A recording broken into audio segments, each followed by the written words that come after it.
planète des cimes et celle des sous-bois, les maîtres des marécages et les seigneurs des berges. Il y avait surtout les souverains de la forêt et les créatures des eaux. Et tous n'étaient là que parce qu'il avait enfanté leur monde. Lui, le fleuve aux 12 noms.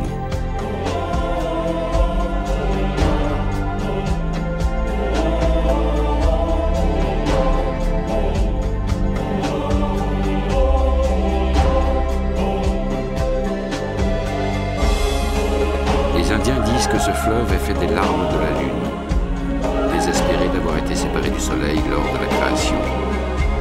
Depuis, tout un continent pleure, déversant dans l'Atlantique un volume d'eau supérieur au débit du Zaïre, du Nil, du Mississippi et du Yangtze-Kiang réunis. En partant de sa source située sur le mont Mismi, au Pérou, le fleuve porte en particulier les noms d'Apurimac, Marañón et Solimoes. Jadis, des conquérants espagnols crurent distinguer des guerrières sur ces berges. Depuis, le plus long fleuve du monde termine son cours long de 7025 km sous le nom d'Amazone.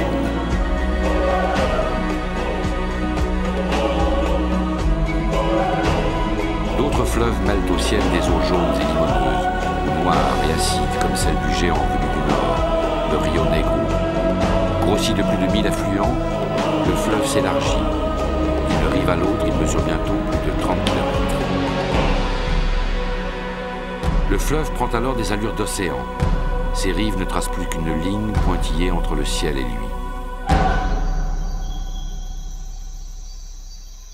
Le grand fleuve se dilate et se rétracte au fil des saisons.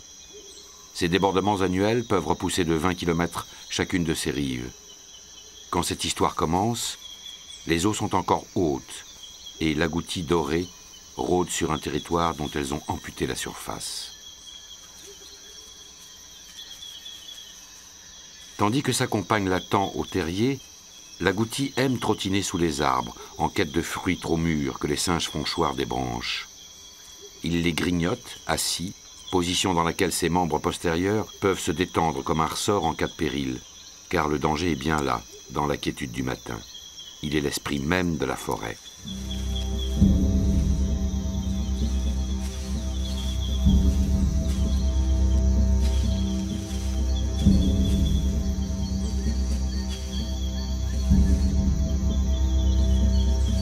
Le jaguar qui a flairé l'intrus pourrait se nommer Zuko, un nom qui claque et tranche comme un coup de griffe.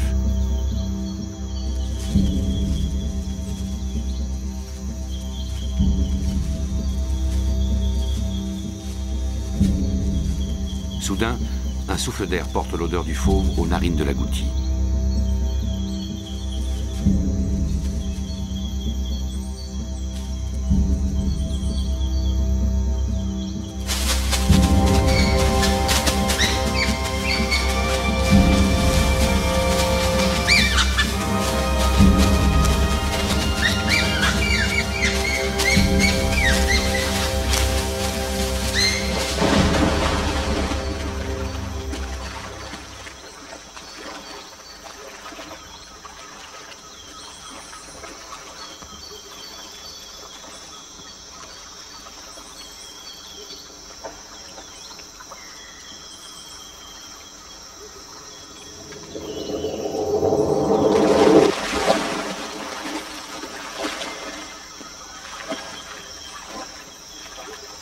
Dans la grande forêt, le salut est toujours provisoire.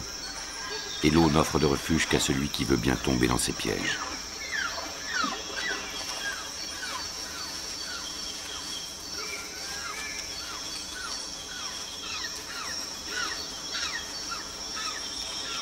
Zuko n'est guère affamé. En période de hautes eaux, les proies sont obligées de se partager des terres émergées moins vastes. Elles sont alors plus nombreuses à tomber sous le croc des carnassiers. L'agouti est toujours vivant. Zuko agace le rongeur à coups de pattes, à coups de dents. Dans un spasme, l'agouti prétend faire face à son prédateur. Dérisoire tentative, il renonce aussitôt. La mort semble arriver trop tôt.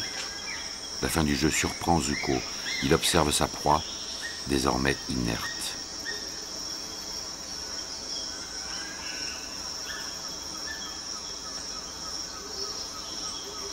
En un instant d'inattention, le mort se révèle vivant et prend la fuite.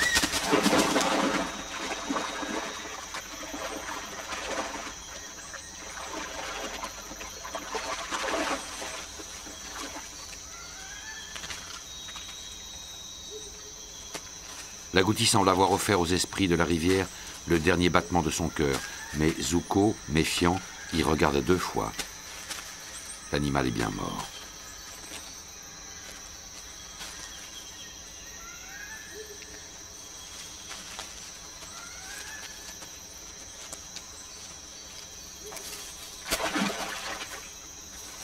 La proie est tombée à l'eau. Zuko la repêche sans empressement parce qu'il le faut bien pour que le jeu ait servi à quelque chose.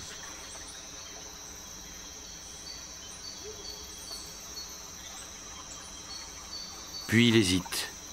Il prendra son repas dans les parages.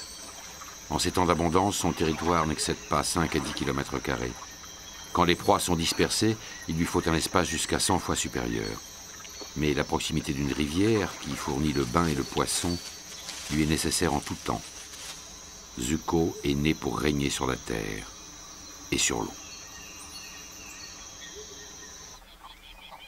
Sur une autre rive que gardent des cormorans, une tribu redoutable et alanguie commence sa journée. L'un des membres du groupe, qu'un congénère amputa jadis d'une partie de son nez, se rapproche des siens.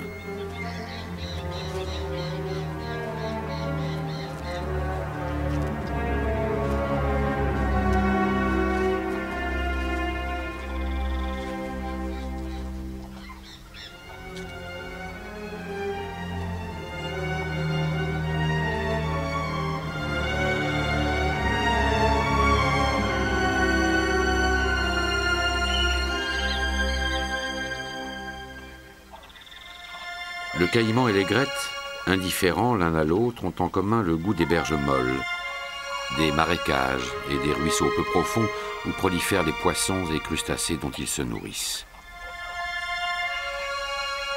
La journée vient de commencer, les caïmans réchauffent leur corps aux premiers rayons du soleil.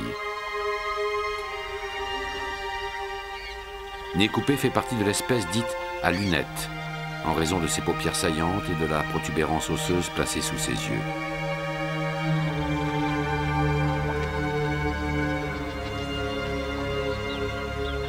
Le bassin de l'Amazone semble avoir été créé pour le caïman.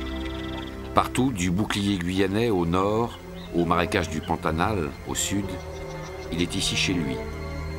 On distingue sa silhouette cuirassée dans les méandres des fleuves comme dans les eaux mortes des marais.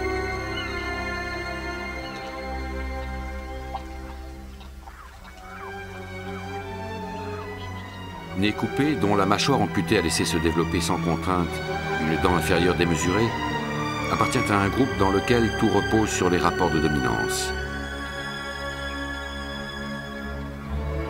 Il y a les forts et les faibles. On ne choisit pas. Nez coupé fait partie des seconds. Sa mutilation en témoigne. Sa tribu regroupe des animaux de tous âges, sexes et tailles. Ils sont plus d'une centaine à vivre en communauté sur ce bord de rivière.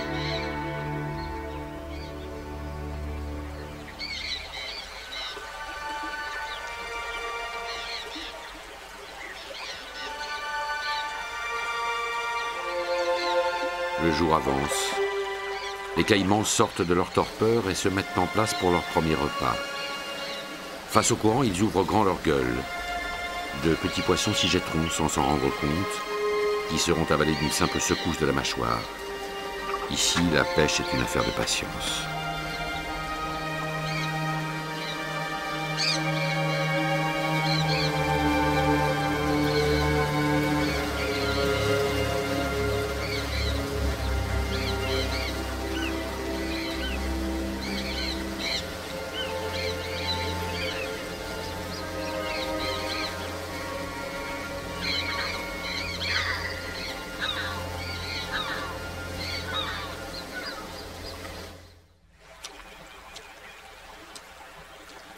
Alors que les caïmans se contentent d'attendre le poisson, gueule béante, l'aigrette, elle, monte à l'assaut.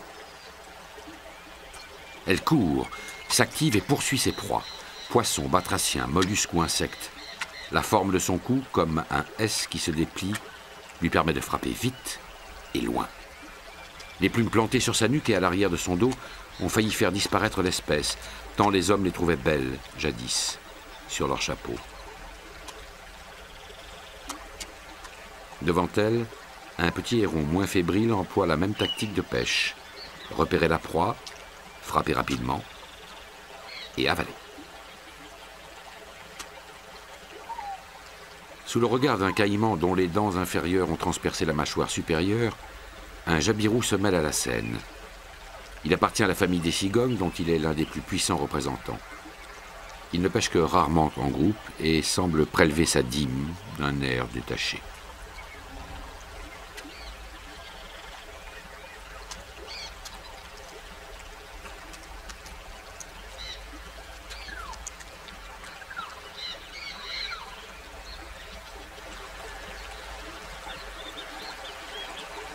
Ainsi passe le temps, lentement, marqué par de mesquines ripailles, petits butins, menus trophées.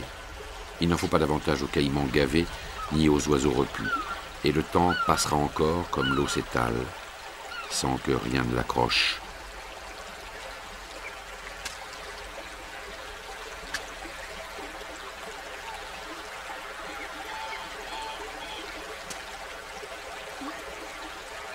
Lassé cependant d'une si longue attente pour de si maigres proies, un caïman s'élance. Peut-être trouvera-t-il plus au large de quoi alimenter son impatience. Les dents du caïman, qui se renouvellent tous les 2 ans, ne lui permettent pas de mâcher, mais seulement de démembrer ses proies, ou de les faire entrer dans son gosier dans le bon sens, c'est-à-dire, dans le cas d'un poisson, la tête en premier. Les acides gastriques du caïman sont si puissants qu'en général, même les protéines des os ou des arêtes sont digérées.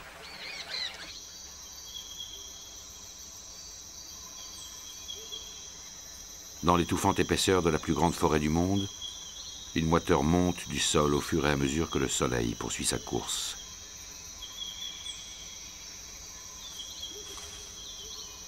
Zuko, le jaguar, inspecte encore sa proie. Il connaît désormais par expérience les ruses de la vie, mais ses précautions sont vaines.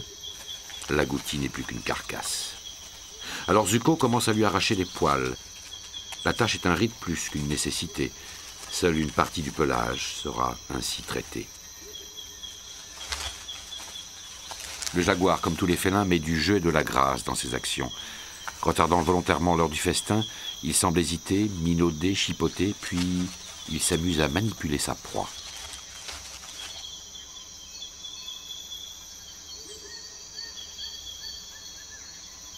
Un instant alerté par un bruit dans le lointain, Zuko reprend l'agouti, le tourne et le retourne, le flaire et l'embrasse, l'examine sous toutes les coutures, comme s'il faisait connaissance avec son repas.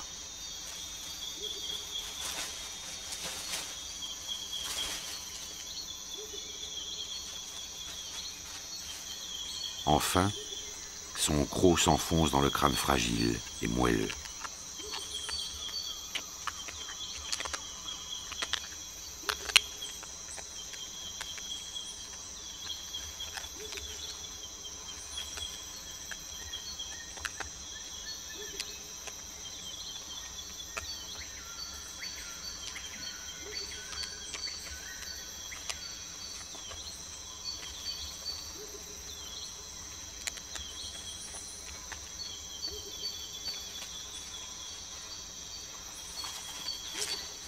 La mâchoire du jaguar est plus puissante que celle des autres félins d'Amérique ou d'Afrique. Elle peut broyer sans peine le garrot d'un cerf ou d'un tapir. Et sous la dent de Zuko, les os de l'agouti craquent comme des brindilles. La langue du jaguar est râpeuse, tapissée d'aspérité dirigée vers le fond de la gueule, ce qui permet à l'animal de nettoyer ce qui reste de chair sur un os ou un cuir.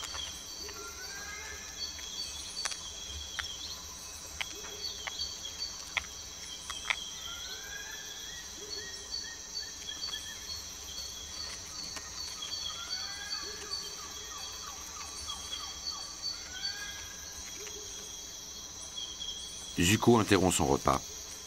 Son régime habituel est riche en poissons, en tatous, agoutis et autres petites proies. Parfois, il ne dédaigne pas de s'attaquer à un jeune caïman ou à un pécari. En fait, le jaguar se montre opportuniste et consomme ce qui passe à sa portée. Il sait d'instinct, en cas de nécessité, quelles herbes et quelles feuilles avaler pour faciliter le transit intestinal et l'évacuation des selles.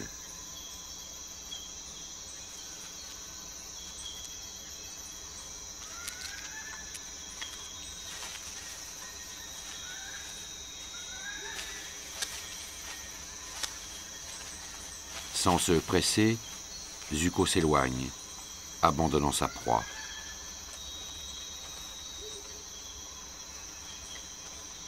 Un regret traverse son esprit. Il rebrousse chemin. Cet agouti à moitié dévoré, il n'en laissera profiter personne d'autre que lui.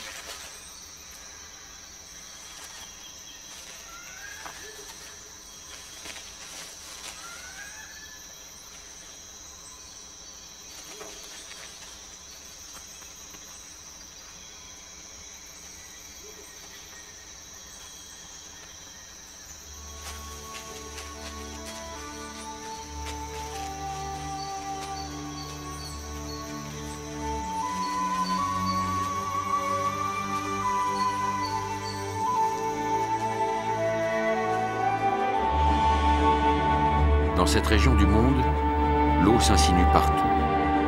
Au sud de la forêt amazonienne s'est formé sur 140 000 km² l'un des plus grands marécages du monde. On l'appelle Pantanal. Des millions d'oiseaux en ont fait leur refuge ou leur point d'escale sur la grande route des migrations.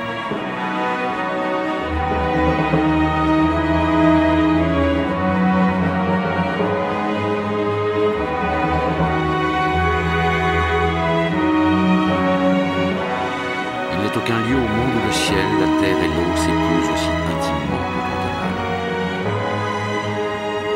Au rythme des saisons, les oiseaux arrivent et repartent.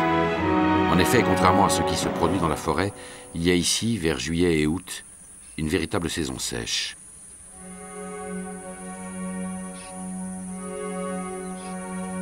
Les spatules roses, oiseaux appartenant à la famille de l'ibis, se rassemblent au Pantanal en colonies nombreuses.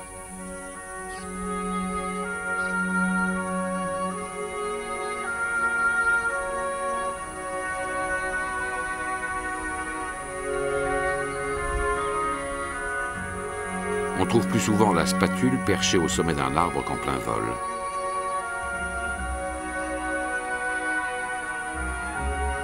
Le bel oiseau rose ne vole guère que par nécessité, pour se rendre d'un point à un autre ou pour rejoindre à la cime d'un arbre le grand perchoir communautaire choisi par son groupe pour le repos.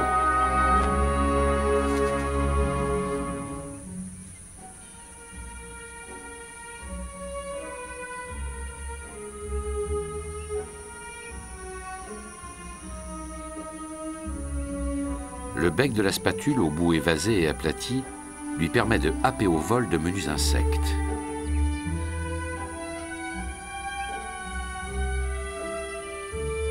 Mais c'est dans la vase qu'il se révèle merveilleusement adapté à la tâche.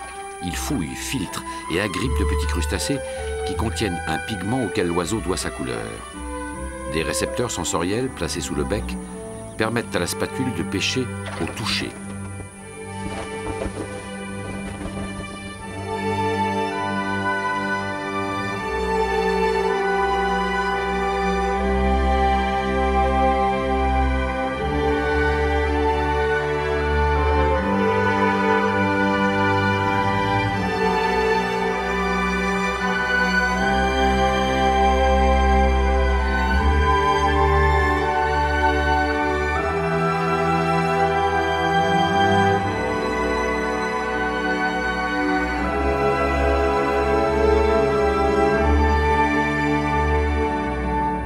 Certains jours, on pourrait croire que le ciel du Pantanal est une grande fleur rose, dont les pétales, les uns après les autres, tombent sur les branches des arbres.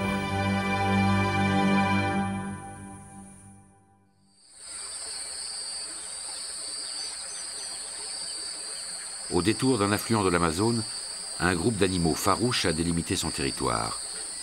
Le moindre bruit les effraie, les met en fuite. Rien ne signalerait leur présence s'ils n'étaient eux-mêmes fort bavards et bruyants.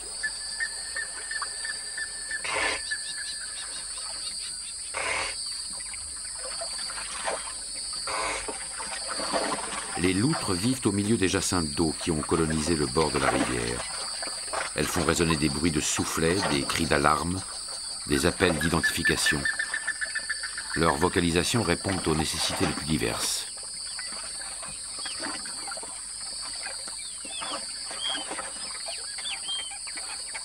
Une famille est ici réunie car, contrairement aux autres espèces de loutres, celle de l'Amazone se plaît à vivre avec ses proches.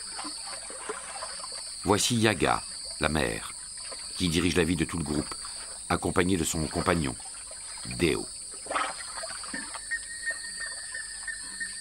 Une sœur de Yaga se repose au soleil, sur une branche qu'elle enduit par la même occasion de sa puissante odeur.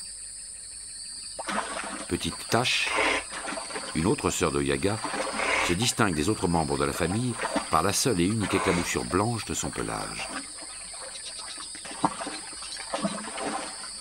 Yaga et ses sœurs font preuve d'une activité débordante. Elles nagent, plongent, pêchent, jouent.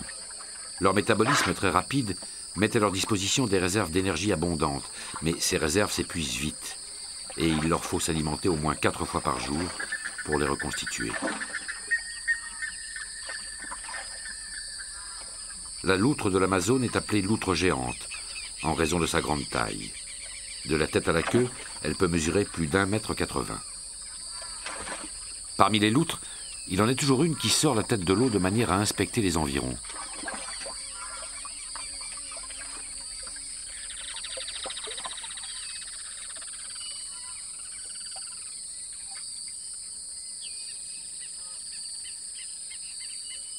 Les loutres aiment fréquenter les berges boueuses, sur lesquelles se lit la chronique de la montée et de la baisse des eaux. Le fleuve imprime ses pulsations au paysage. Voici quelques semaines, son niveau atteignait les racines de ces arbres, sous lesquels la famille de Yaga a creusé son terrier. Après 70 jours de gestation, Yaga a donné naissance à 2 bébés. Son compagnon, Deo, participe activement à leur éducation.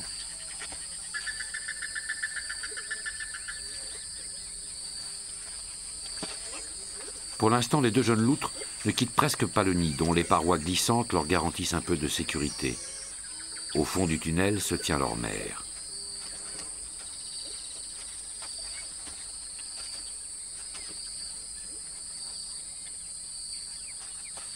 Abandonnant ses enfants pour un instant, Yaga part pêcher avec l'une de ses sœurs. Et c'est Petite Tache qui vient à son tour monter la garde et vérifier que tout est calme au terrier.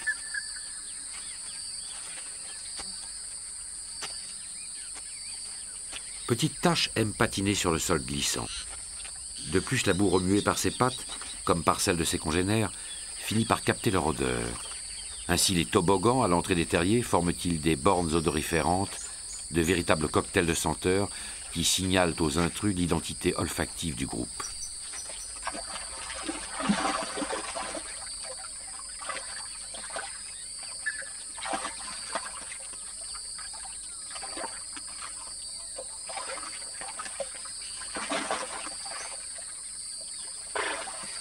Yaga, aussitôt rejointe par ses sœurs, a extrait du terrier l'un de ses bébés.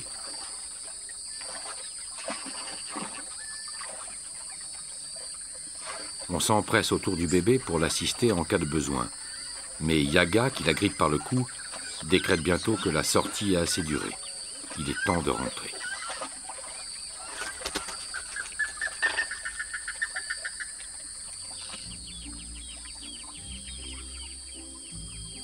Après un long moment passé au bord du fleuve, avec les loutres de son clan, Petite Tache s'éloigne pour une promenade solitaire.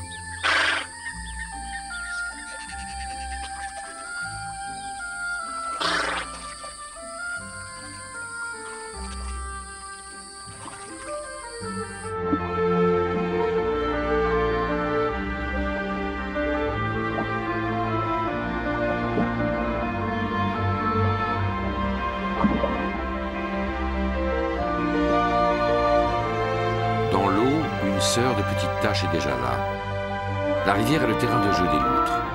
L'animal est profilé pour la nage. Des muscles longilignes font ondoyer son corps hydrodynamique qui glisse dans l'eau avec souplesse. Une épaisseur de graisse allège sa masse. Sa peau est couverte à la fois d'un duvet et d'une fourrure imperméable. Ses pattes palmées, courtes et vigoureuses, permettent une nage rapide.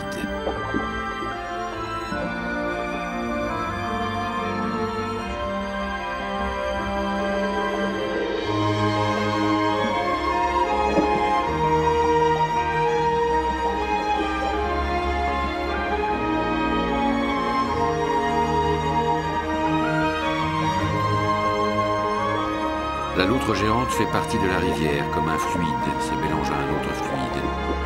Mais elle appartient aussi à la légende de l'Amazone. Elle en incarne l'énergie tumultueuse et sombre.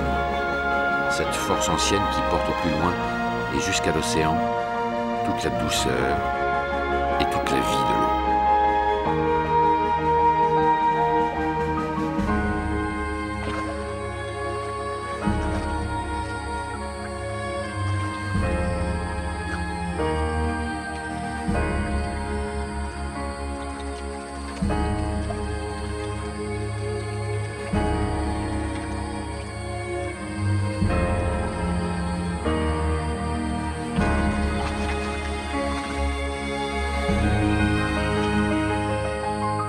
Il est temps de se reposer sur la branche marquée d'odeurs mêlées où une loutre sait ressentir et proclamer son appartenance à un groupe, à une famille.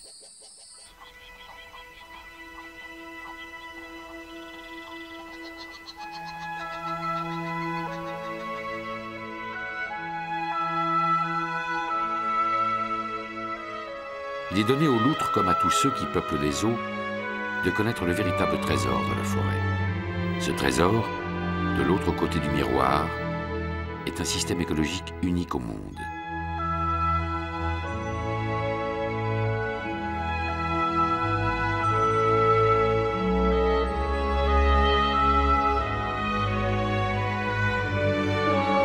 L'eau du fleuve recouvre chaque année pour quelques mois 700 000 km² de plaine et de forêt. Ce paysage scintillant, les Brésiliens l'appellent la Várzea, la forêt sous l'eau. Il est le seul endroit où l'on puisse voir des poissons nager sur des prairies et faire halte sur la branche d'un arbre.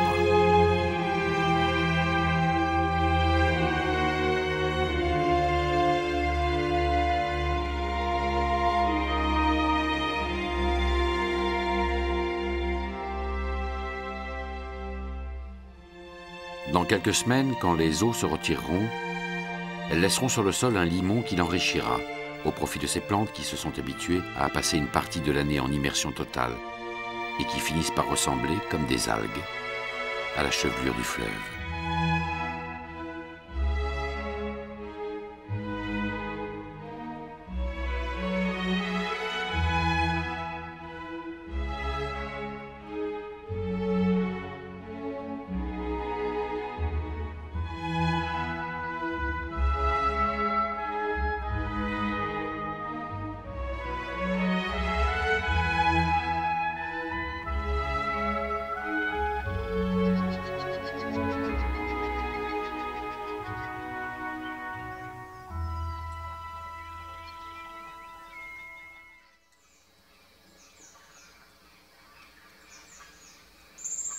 De la rivière, Xao ne s'éloigne jamais.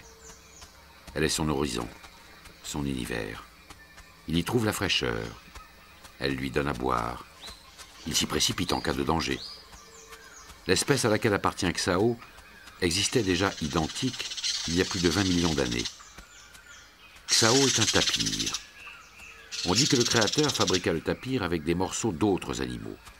Des pattes de rhinocéros, des sabots de bœuf, une silhouette de porc et un moignon de trompe d'éléphant. Mais c'est en réalité au rhinocéros que le tapir est apparenté. Les doigts de Xao sont pourvus de sabots qui améliorent son assise en terrain boueux.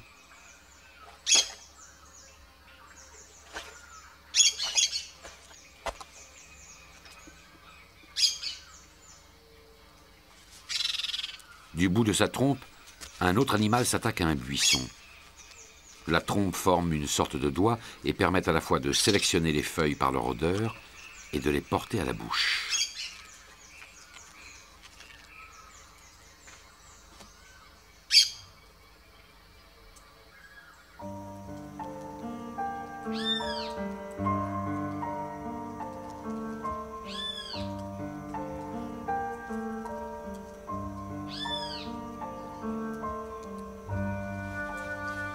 Non loin de là, une femelle nommée Danta veille sur son bébé, Witsimi.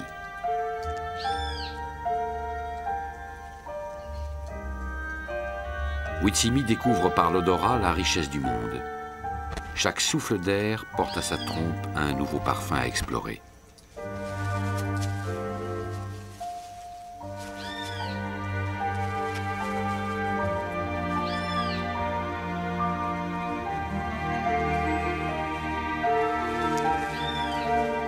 Chez les tapirs, la mère met au monde un seul jeune, tous les 18 mois.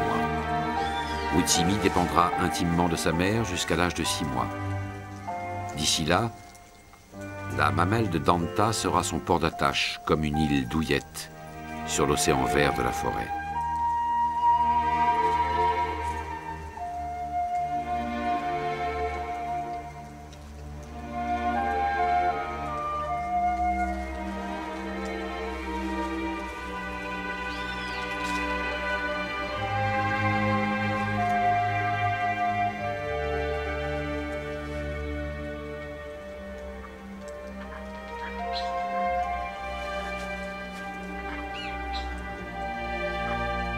Par de petits reniflements, Witsimi remplit ses poumons de l'odeur de sa mère. Cette odeur est un fanal, un signal d'appel qui indique, en toutes circonstances, où se trouve la tendresse et la sécurité.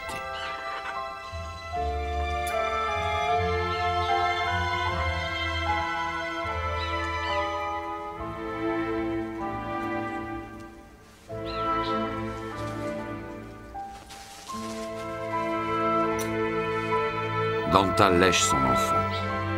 C'est son moyen, comme au premier jour de la vie, de lui dire qu'elle le reconnaît comme une partie d'elle-même.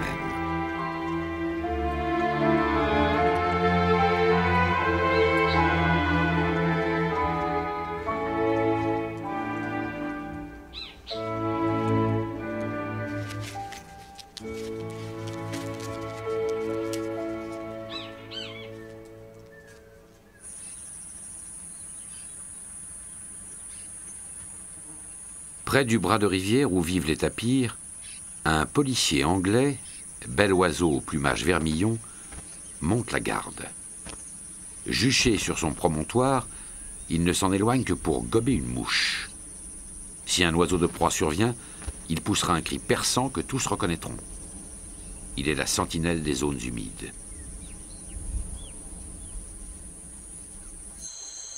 Venu du fond des temps, une créature étrange a su apprivoiser la forêt opaque, dressée au bord du fleuve comme un mur, comme un refus.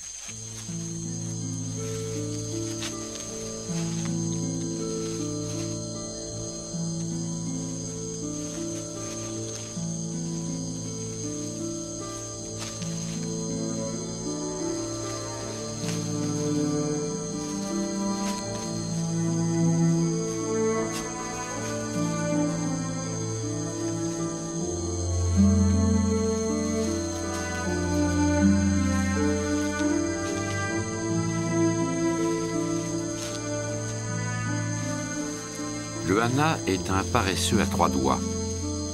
Elle ne descend de son arbre qu'une fois par semaine pour déposer ses excréments sur le sol. Et quand cette tâche est accomplie, si l'on ne veut pas rester vulnérable, il faut bien remonter là où on se sent en sécurité, sur un autre arbre ou sur le même, pour une nouvelle semaine.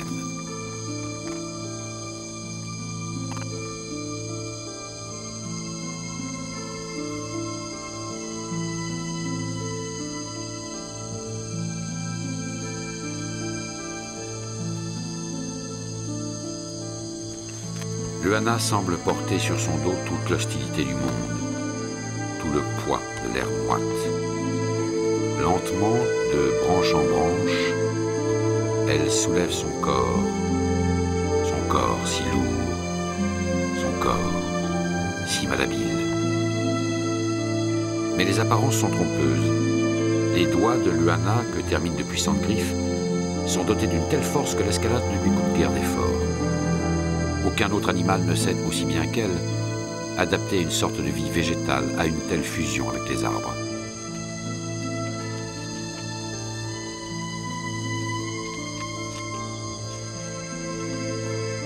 Le hana se nourrit de feuilles et de bourgeons qu'elle choisit avec soin.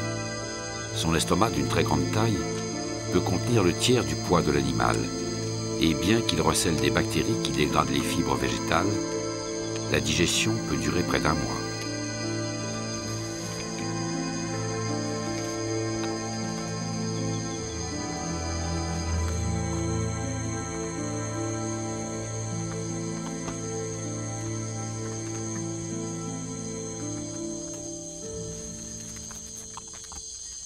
Le hana se rend compte que l'arbre qu'elle vient d'escalader ne lui convient pas.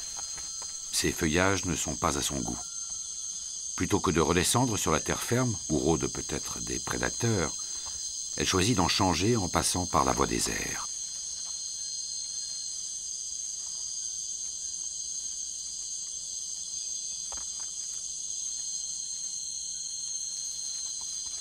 Après avoir fait ployer la cime de l'arbre, il convient d'opérer un retournement acrobatique.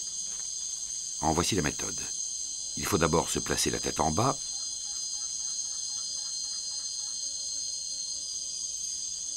puis lâcher la branche que l'on tenait par un membre inférieur, ce qui permet de se retrouver la tête en haut.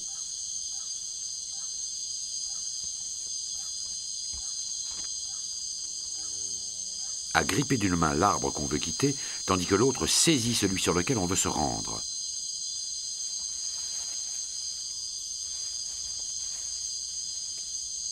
Enfin, on pourra utiliser l'arbre d'origine tendu comme un ressort et s'en servir comme d'un ascenseur.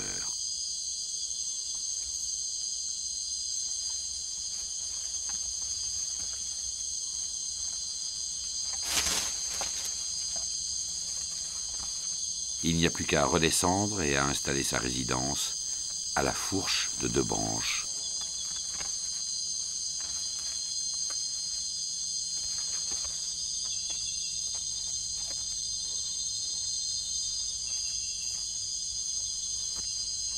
Les longues griffes de l'ouana lui servent de peigne et l'aident à désinfecter son pelage. En effet, des tiques y prospèrent ainsi que des algues dont les reflets verts, à certaines saisons, constituent un excellent camouflage.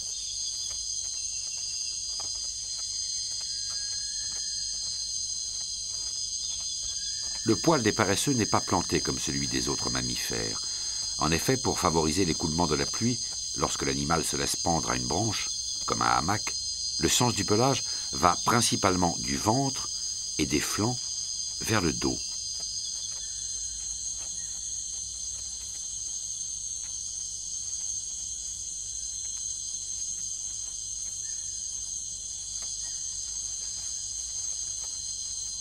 Soudain, le hana s'interrompt. Quelque chose vient de la frapper au ventre, comme un coup de pied, venu de l'intérieur.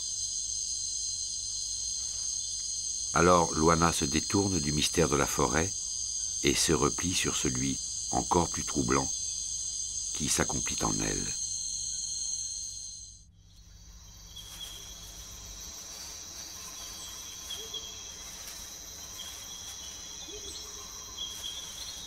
Un étranger s'aventure sur un coin de forêt qui ne lui est pas familier. Le promeneur est un jaguar femelle.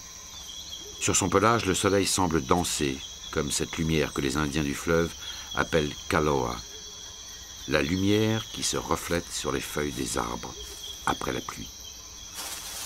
Zuko, qui est ici chez lui, s'approche de l'intruse, visiblement curieux et peut-être contrarié. Kaloa, peu soucieuse de faire connaissance avec son hôte, préfère prendre un bain.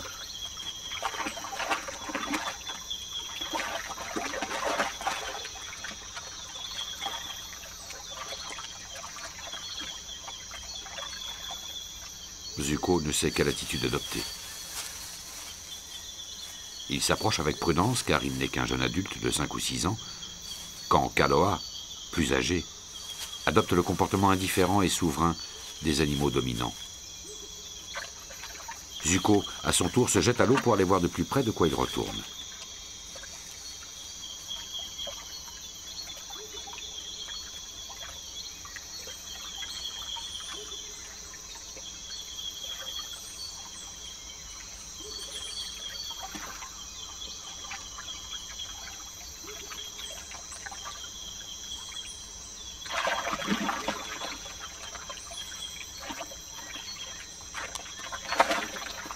D'un coup de dent, Kaloa a transpercé un poisson, qu'elle perd aussitôt dans l'eau troublée. Elle le cherche au toucher, à petits coups de patte. Elle le retrouve enfin.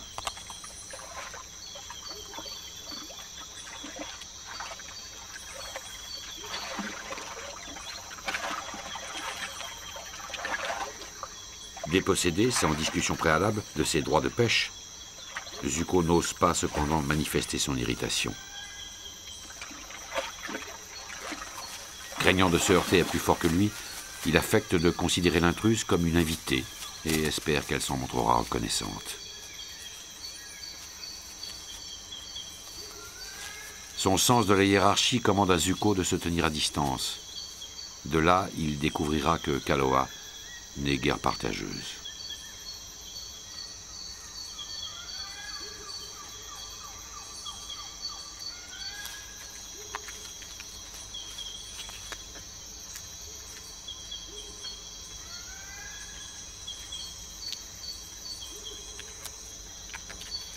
Le poisson qu'il mange généralement en commençant par la tête constitue le repas ordinaire du jaguar. Agoutis, pécaris, opossums et autres petits mammifères constituent des mets de fête réservés aux jours de chance.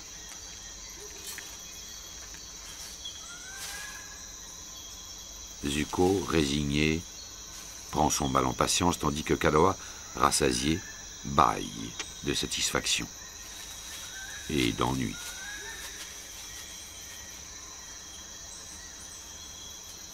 Kaloa s'éloigne d'un pas tranquille.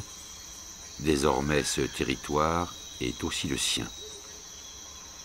Pour se distraire de sa propre langueur, elle s'arrête devant un tronc et entame une séance d'observation de l'infiniment petit, incarné par une mouche.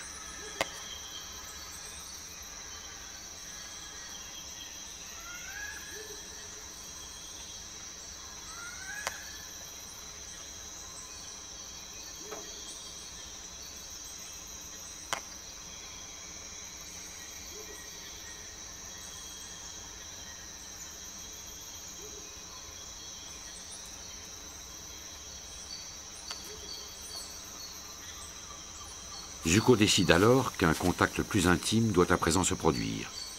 Si Kaloa entend demeurer près de lui, qu'au moins leur corps se frôle. D'emblée, Kaloa met les choses au point. Zuko comprendra vite lequel des deux doit se soumettre et courber l'échine.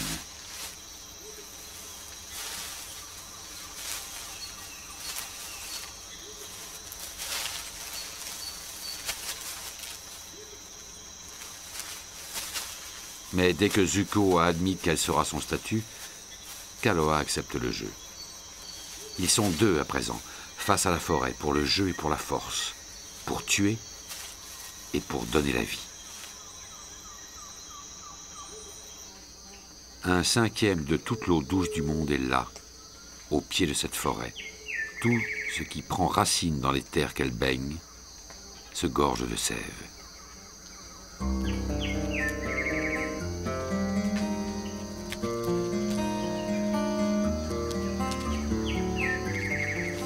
Danta enseigne à son fils Witsimi comment reconnaître les feuilles qu'on sectionnera sur leurs tiges, avec toute la délicatesse qu'autorise une trompe de tapir. Un arbuste ne sera jamais dépouillé. On passera à un autre buisson en ne prélevant qu'une quantité de feuilles qui lui permettent de survivre.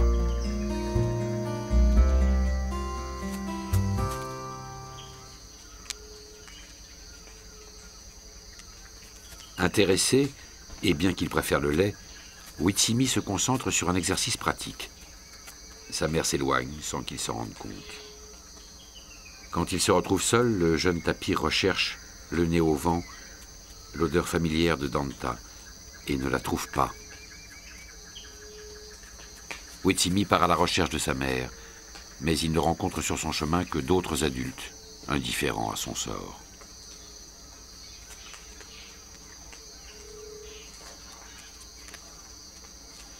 Le jeune tapir se sent presque orphelin.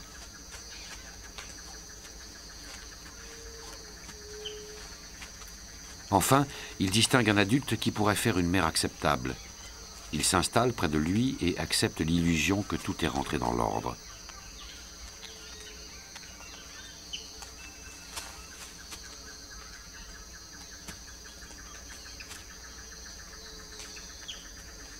Lassé de sentir un importun dans ses jambes, le tapir s'enfuit. Wetchimi se retrouve seul et inquiet. Toutes narines ouvertes, il repart à la recherche de Danta, mais l'air ne lui offre que des odeurs mêlées et confuses, rien qui ressemble à celle de sa mère.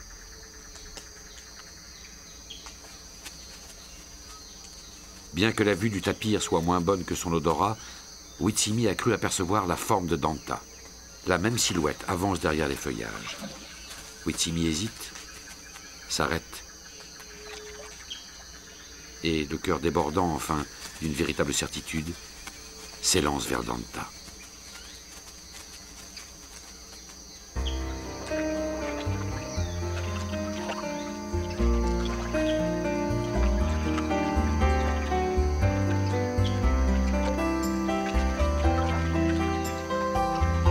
La mère et l'enfant se retrouvent au bord de la rivière. Ils prendront ensemble le dernier bain du jour.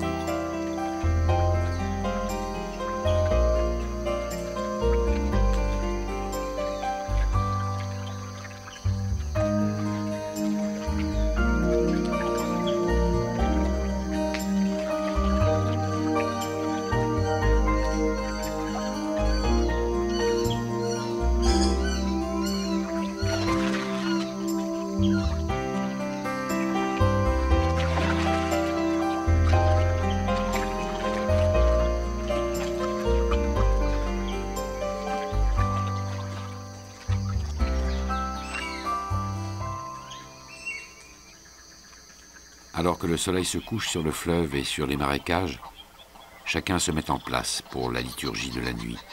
Semblant émerger des arbres plus que de l'horizon, la lune s'élèvera bientôt sur une forêt de bronze.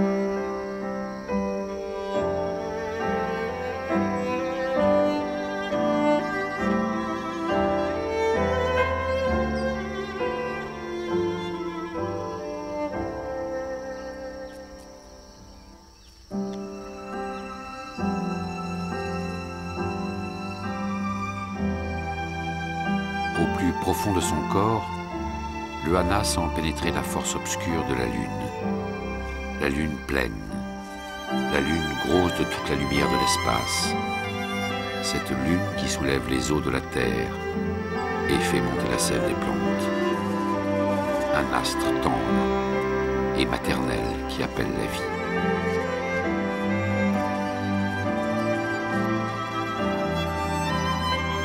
Pour Luana et pour l'enfant qu'elle porte, la nuit sera douloureuse et douce à la fois.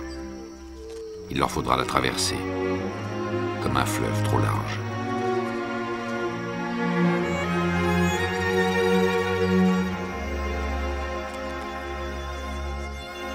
Demain, quand le jour renaîtra, Luana devra, pour la première fois de sa vie, mettre au monde un enfant.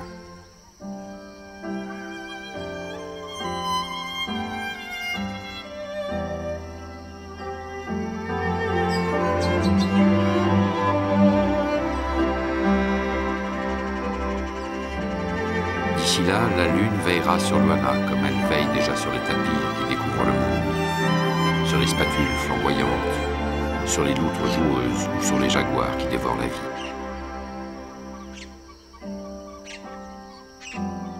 Et comme elle veille encore à titre provisoire sur la grande forêt, peuplée d'ombre et d'esprit.